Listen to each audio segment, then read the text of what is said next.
السلام علیکم۔ اللہ تعالیٰ ہم سب کو اپنے حفظ و امان میں رکھے۔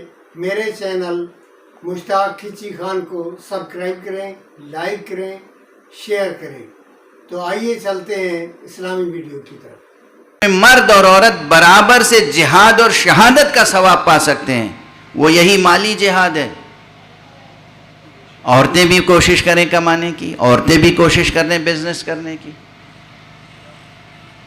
یہ جو پرانا یہ تمام علماء تشریف فرما ہیں یہاں پر، ان سے پوچھئے گا، وہ جو ٹریڈیشنل ایک کانسیپٹ کلچرل چلا آ رہا ہے کہ عورت گھر کے کام کاج کے علاوہ کچھ نہ کرے، وہ درست کانسیپٹ نہیں ہے۔ عورت حجاب میں رہے، عورت جو ہے وہ اپنی عفت کو بچائے، اپنی حرمت و عظمت کو بچائے، لیکن اس کے ساتھ دنیا کا ہر بڑا کام عورت کر سکتی ہے۔ اور اگر تجارت کے لیے خاص طور پر یہ ہو کہ عورت تجارت کیسے کرے گی، تو سب سے پہلا نمونہ اسلام کی خاتون اول، آقائے نامدار، سرکار رسالت مآب محمد مصطفیٰ صلی اللہ علیہ وآلہ وسلم کی وہ بیوی جو شریک حیات معراج مصطفیٰ تھی،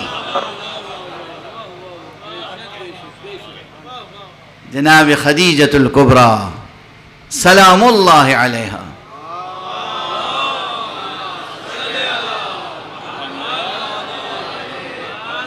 ان کی سیرت سامنے ہے یا نہیں؟ بی بی جناب خدیجہ، کتنا بڑا کارواں ہوتا تھا ان کا تجارت کا۔ خود اپنے بیت الشرف میں رہتی تھیں، اور ان کے بہت سے ملازمین، غلام، کنیزیں، یہ سب تھے کہ جو ان کے تجارت کے کارواں کو لے جاتے تھے۔ بعض کتابوں میں یہ صراحت ہے کہ اس زمانے میں پورے عرب میں سب سے بڑا تجارت کا کارواں بی بی خدیجہ کا ہوتا تھا۔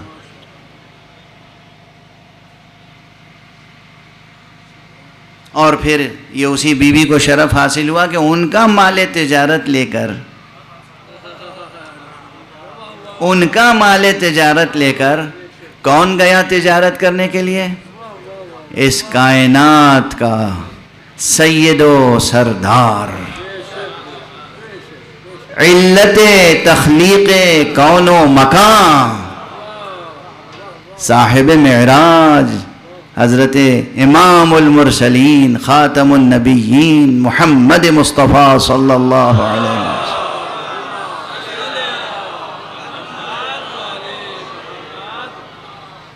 ان کے مال تجارت کا کارواں لے کے گئے۔ اب میں یہاں پر ان کے فضائل و معجزات بھی بیان کر سکتا ہوں، لیکن میں دامن وقت میں بھی گنجائش نہیں ہے۔ معجزے آپ سنتے رہتے ہیں، اس وقت خشک مسائل سنتے جائیں جو آپ کی زندگی کے کام کے ہیں۔ اپنی بیٹیوں کو ایسی تربیت کریں کہ بہترین بزنس کر سکیں، بہترین صنعت کر سکیں، ڈیفرنٹ آرٹس میں کمال پیدا کریں اور کما سکیں، اور بیٹوں کو بھی اسی طرح۔ تجارت میں ایک طرف جناب بی بی خدیجۃ الکبریٰ ہیں، اور دوسری طرف تجارت میں حضرت ابو طالب بھی تو کسی سے کم نہیں تھے، اور دونوں کا مال صرف تبلیغ اسلام ہوا۔ جناب بی بی خدیجۃ الکبریٰ، لوگ تاریخوں میں لکھ گئے ہیں کہ فلاں نے غلام آزاد کرائے اور فلاں نے غلام آزاد کرائے، یہ کوئی نہیں بتاتا کہ تھیلیاں دے کے آزاد کروایا کس نے۔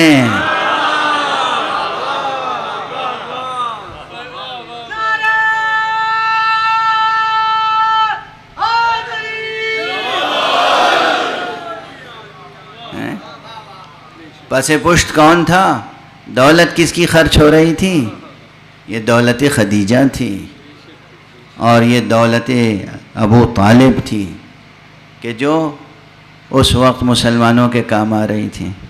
یہ تھا جہاد، جہاں خون نہیں ٹپک رہا تھا زمین پر، مگر جہاد ہو رہا تھا۔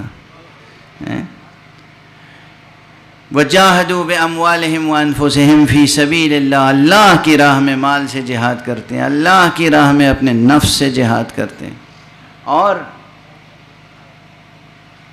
آخری فقرہ پھر یہ جو میں آج کہہ رہا ہوں، شروع سے آخر تک بار بار سچا مومن، سچا مومن، پکا مومن، سچا مومن، وہ آخری فقرہ ہے۔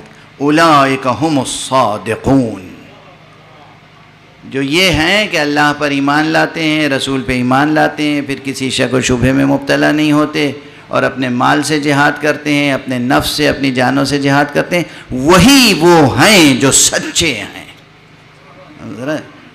وہی وہ ہیں جو سچے ہیں. اب اگر کہیں بھی کسی کے ہاں یہ پتہ چل جائے کہ وہاں رسول کے یا اللہ کے حکم پر عمل کرنے کا جذبہ مخلصانہ نہیں تھا تو آپ اسے کچھ بھی کہہ سکتے ہیں، نہ صادق کہہ سکتے ہیں،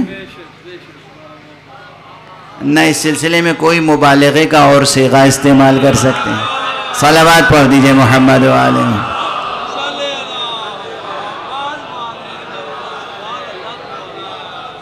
ایک اور صلوات پڑھ دیجئے محمد.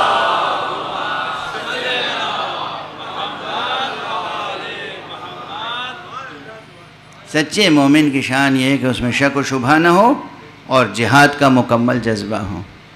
نہ شک و شبہ ہو اور نہ بزدلی ہو، شجاعت ہو، شکیبائی ہو، صبر ہو اور جاں فشانی کا جذبہ ہو، جان نثاری کا جذبہ ہو.